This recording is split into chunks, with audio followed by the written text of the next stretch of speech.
저는 5살 아들 키우고 있는 32살 여자입니다. 주변 친구들 중에 제가 가장 먼저 결혼했었는데 솔직하게 이야기해서 속도 위반으로 서둘러서 결혼을 했어요. 당연히 멀쩡한 딸이 대학 졸업하고 취업하자마자 아이가 생겨서 결혼을 한다고 하니까 저희 부모님은 물론 제 친구들까지 전부 깜짝 놀랐습니다. 친정엄마는 몇 날 며칠을 눈물로 밤을 지새웠고 고등학교 시절부터 제가 정말 친했던 친구들이 3명 있는데 걔들도 결혼하지 말라며 저를 뜯어 말리더라고요. 하지만 저는 당시 남자친구와 3년 넘게 연애 중이었고 이 사람이 어떤 사람인지 아니까 하나도 걱정하지 않았습니다. 어차피 언젠간 이 남자와 결혼을 하고 아이를 낳을 생각이었기 때문에 그 순서가 조금 바뀐 것뿐이지 큰 그림이 달라졌다고 생각하진 않았으니까요. 저보다 5살 많은 제 남편은 정말 큰 나무 같은 우직한 사람이에요.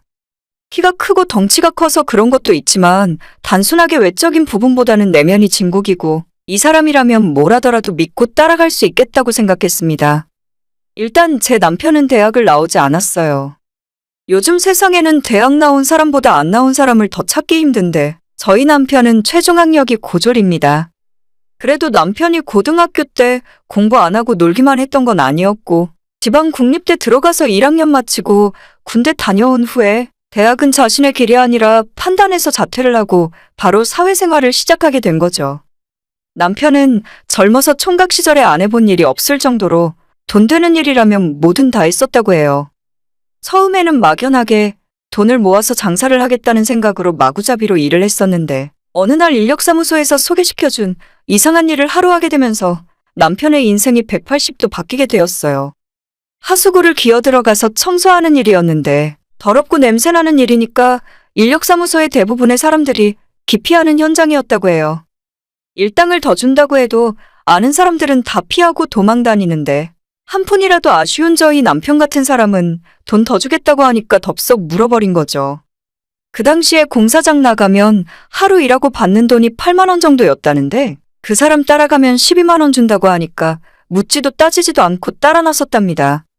자기랑 비슷한 나이 또래의 젊은 남자들이 5명이 일을 하러 갔었는데 3사람은 현장을 보자마자 일 못하겠다고 도망치고 나머지 한 사람마저 점심 먹기 전에 화장실 간다고 하더니 그대로 돌아오지 않고 사라졌다고 해요. 그날 사장이 시키는 대로 하수구 바닥 들어가서 물 뿌리고 호스를 이용해서 청소를 하고 온몸에 냄새나는 오물도 다 뒤집었었는데 저희 남편만 끝까지 남아서 일을 마쳤더니 나중에 일이 다 끝나고 나서 사장이 신기하게 보고 너는 왜 도망가지 않냐고 물어봤답니다. 돈 벌러 왔는데 일을 했으면 돈 받을 때까진 집에 못 가죠. 이게 남편의 대답이었고 사장은 저희 남편이 썩 마음에 들었나 봐요. 저희 남편은 좀 그런 성격의 사람이에요. 우직하고 말수도 적고 한번 본인이 하겠다고 하는 일은 끝까지 끝내야 직성이 풀립니다. 사장도 그런 남편의 성격을 알아봤는지 원래 주기로 했던 일당 12만 원에다 집에 가는 길에 밥 먹고 목욕하고 들어가라며 3만 원을 얹어서 15만 원을 일당으로 줬다네요. 그러더니 남편 핸드폰 번호를 물어보고 앞으로는 인력사무소 통해서 오지 말고 자기가 부르면 바로 튀어나오랍니다. 내가 인력사무소에 주는 돈이 원래 15만 원이야. 그 사장이 3만 원 소개비 먹고 너한테 주는 돈이 12만 원이고 그냥 내가 부를 때마다 나오면 15만 원 줄 테니까 앞으로 나랑 같이 일하자. 그렇게 저희 남편은 그 사람을 따라다니면서 일을 하기 시작했고 처음엔 아무것도 모르고 시키는 일만 했었는데 나중에 알고 보니 하수도 준설 작업이라고 하는 일이었습니다. 남편처럼 20대 젊은 나이에 하는 사람들은 거의 찾아보기 힘들었고 돈 많이 준다고 해서 멋모르고 달려들었다가 첫째로 현장 도착해서 그 냄새 때문에 절반 이상이 도망가고 나머지는 일이 너무 힘들어서 도망간다는 곳이었죠. 한 달에 20일 이상 그 사장님을 따라다니며 일을 했고 그렇게 2달 지났을 때 정식 직원으로 채용해 주셨어요. 월급도 많이 받는 편이었고 남편 입장에서는 일이 없으면 월급을 받으면서 쉴 수 있으니까 그 시간에 나가서 다른 일을 또 하더라고요. 저는 대학교 4학년 올라갈 때 남편을 만났었고 처음에는 조금 촌스럽고 투박했지만 몇 번 만나서 이야기를 나눠볼수록 사람이 너무 괜찮다고 생각이 들었습니다. 물론 돈이 전부는 아니지만 친구들 남자친구가 사무직 직장 다니면서 250만 원, 300만 원 월급 받을 때 그 2배는 넘게 돈을 벌면서도 그 상황에 만족하지 않고 계속 노력하고 뭔가를 더 열심히 찾아서 하는 모습이 너무 멋지게 보였어요. 저는 평범한 직장 생활하고 남자친구는 계속 그 일을 하면서 3년 정도 연애를 했을 때 이미 우리 두 사람 모두 결혼 생각을 하고 있었습니다. 사고를 쳤건 어쨌건 순서가 좀 엉망이 되어버리긴 했지만 결혼하고 아이 낳고 나서 지금까지 행복하게 잘 살고 있는 것도 사실입니다. 저는 아이 낳고 육아휴직 끝난 뒤에 회사에 복직해서 계속 일을 하고 있고 저희 남편은 3년 전에 독립해서 지금은 회사를 운영하고 있습니다. 수억짜리 장비도 구입하고 직원 두 사람을 거느린 한 업체의 대표가 되었죠. 정확하게 한 달에 얼마를 번다고 말하긴 어렵지만 제가 평균적인 30대 초반 직장인 월급을 받고 있고 남편은 제가 버는 수입의 5배 이상 벌고 있습니다. 장비 할부금도 매달 수백만 원에 작은 사무실 임대로 2명의 직원들까지 다 챙기고도 그 정도는 가져오더라고요. 어떻게 보면 남들이 기피하는 힘들고 험한 일이지만 남편은 이 일에서 보람을 느끼고 있고 저희가 주변 친구들에 비해 경제적으로 풍족하게 사는 것도 사실이에요. 제가 속도 위반했을 때만 해도 부모님들께서는 귀한 외동딸 인생 망했다고 생각하셨고 주변 친척들도 제 남편의 직업을 듣고는 너무 크게 걱정하시면서 결혼하지 말라고 말리셨어요. 하지만 요즘은 명절에 친척들 다 모여도 정말 당당하게 웃을 수 있고 그때 말리셨던 집안 어른들도 전부 사위를 잘 얻었다고 제가 결혼 잘했다고 말씀하십니다. 그리고 친정부모님은 친척들이나 친구분들과 여행 가고 모임 가시면 남편 덕분에 용돈 팍팍 드리고 체면 세워드릴 수 있어서 너무 좋아요. 제가 버는 월급으로는 우리 세 식구 생활비 쓰고 남편 버는 돈으로 집 사고 차 샀고 저축까지 열심히 하면서 살아가고 있습니다. 주변에 아직도 자리 못 잡은 사람들에 비하면 저희는 남한테 피해 안 주고 저희 할 일 열심히 하면서 잘 살고 있다 생각해요.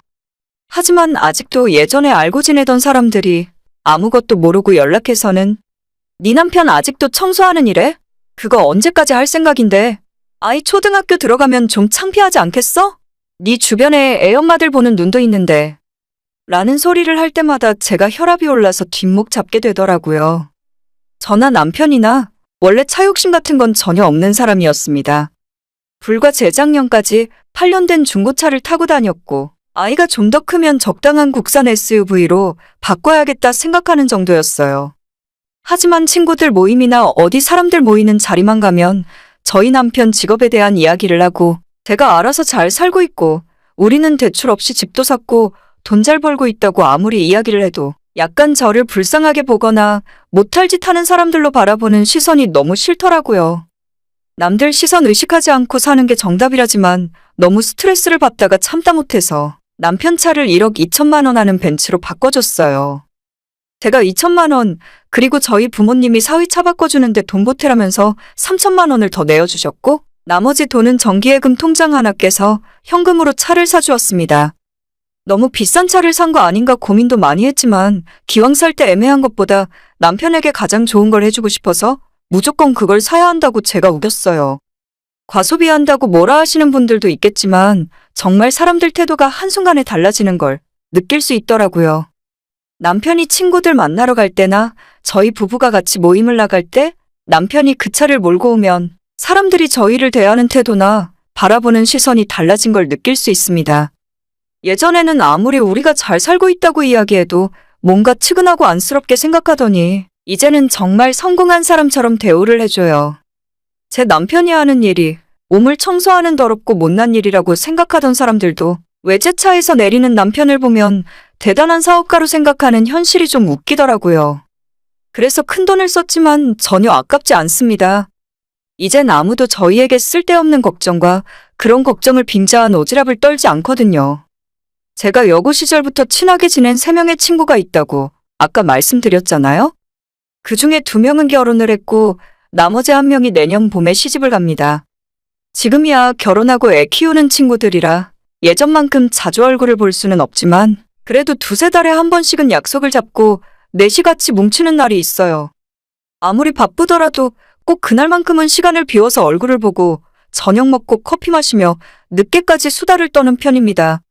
가장 최근에 모였던 건 지난 달이었는데 그때 문제의 사건이 일어나고 말았어요.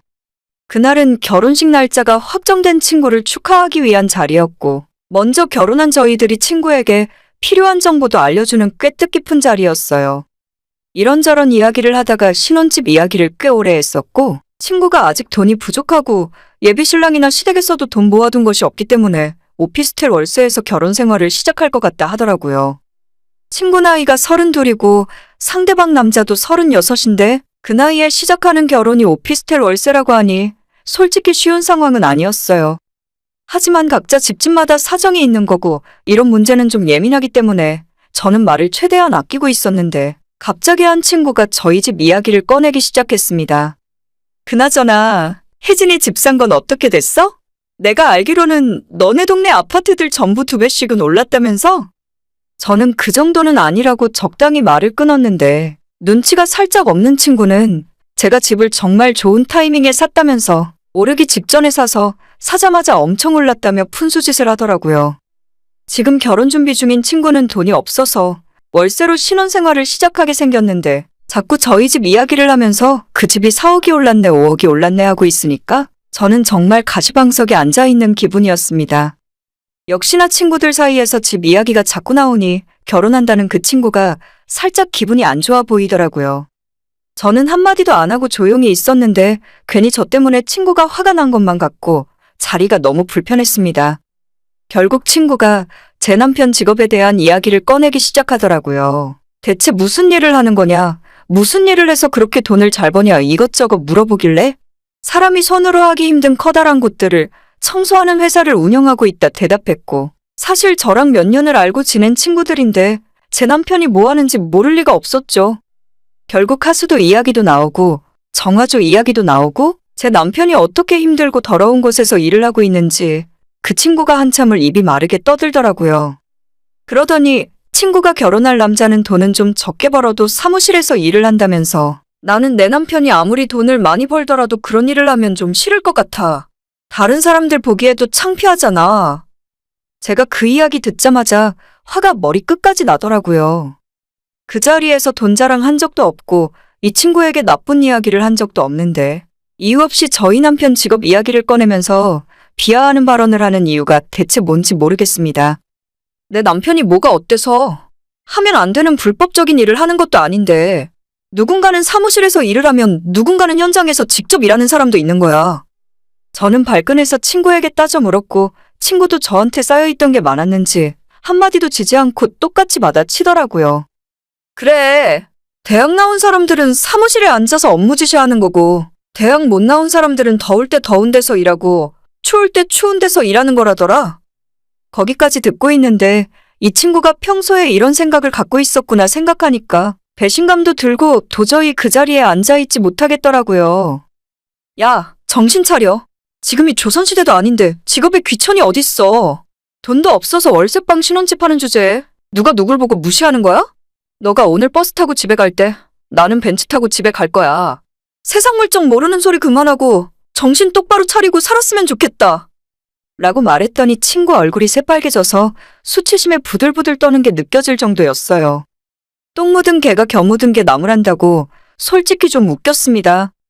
분위기가 더 심각해지기 전에 카페를 나와서 차를 몰고 집으로 돌아왔어요. 집에 돌아왔더니 저랑 싸웠던 그 친구에게 문자가 한 통 와 있었습니다. 오늘 기분 나빴다면 미안해. 하지만 그게 사실인 걸 어쩌겠니? 내 결혼식엔 대학 나오고 사무실에서 일하는 사람들만 초대하고 싶어. 너희 남편은 혹시 이상한 냄새 날지도 모르니까 내 결혼식엔 안 왔으면 좋겠다. 정말 이건 선을 넘어도 완전 넘었다는 생각이 들어서 나머지 친구들 2사람에게 그 문자를 보여주고 저는 이 친구와 인연을 끊겠다고 이야기했어요. 친구들도 이건 너무 심했다면서 걔가 저한테 사과 안 하면 자기들도 그 친구의 결혼식은 가지 않겠다고 했죠. 저 결혼할 때 축의금이라고 해봤자 딸랑 10만 원 했던 친구였기 때문에 저도 그 친구 계좌에 똑같이 10만 원 넣어주고 이제 너랑 나랑은 인연 끝이라고 연락하지 말라 했습니다. 나머지 2 친구는 제 결혼식 때 사회초년생 돈 없을 시기에도 30만 원씩 축의금을 내주었고 저도 친구들 결혼할 때 항상 그 이상으로 많이 축의금을 넣었거든요. 하지만 그 친구에게만큼은 많이 해주고 싶지 않았고 받은 걸 그대로 돌려줬으니 여기서 인연 끊겠다는 생각이었습니다. 그 뒤로도 별다른 사과나 연락 한 통 받지 못했고 나머지 2사람도 결국은 그 친구의 결혼식에 가지 않기로 결정했어요. 비록 제가 꺼낸 이야기는 아니지만 월세 살게 생겼다는 친구 앞에서 저희 집 아파트 값이 올랐다는 소리를 한 건 정말 눈치 없는 짓이죠. 하지만 제가 꺼낸 이야기도 아니고 제가 나서서 자랑한 것도 아닌데 갑자기 우리 남편 직업 이야기가 왜 튀어나옵니까? 아무 거리낌 없이 본인 기분 좀 나쁘다고 사람 면전에서 그런 이야기하는 걸 보면 평소에도 어떻게 생각하고 있었는지 알만해요. 대학 나오고 사무실에서 일하면 현장에서 일하는 사람보다 쓸모있고 가치 있는 사람인가요? 그렇게 따지면 제가 그 친구보다 더 좋은 대학 나왔고 다니고 있는 회사도 더 좋은 회사예요. 그럼 제가 그 친구보다 더 가치 있고 대단한 사람인 겁니까? 시대가 어느 시대인데 90년대에서나 하던 생각을 하고 사는 건지 모르겠어요. 앞으로도 어디 가서 계속 그런 소리나 하고 다니면 본인 수준이 그것밖에 안 되는 사람이라고 광고하고 다니는 꼴밖에 안 되는 거예요. 저는 지금도 우리 가족을 위해 힘들고 어려운 일 마다하지 않고 열심히 일하는 남편이 자랑스럽고 계속 더 배우고 노력하고 발전해 나가는 모습을 존경하고 있어요. 지금은 직원 2명 있는 작은 회사지만 언젠간 훨씬 더 큰 회사를 운영하는 사람이 될 거라고 믿고 있습니다. 앞으로 5년 뒤, 10년 뒤에서도 그 친구가 저한테 똑같은 소리를 할 수 있을지 모르겠네요. 이미 차이가 이만큼이나 벌어졌는데 앞으로는 지금보다 더 크게 벌어질 것 같거든요. 오늘의 사연은 여기까지입니다. 구독과 좋아요, 알림 설정 부탁드립니다. 다들 행복하시고 좋은 하루 되세요.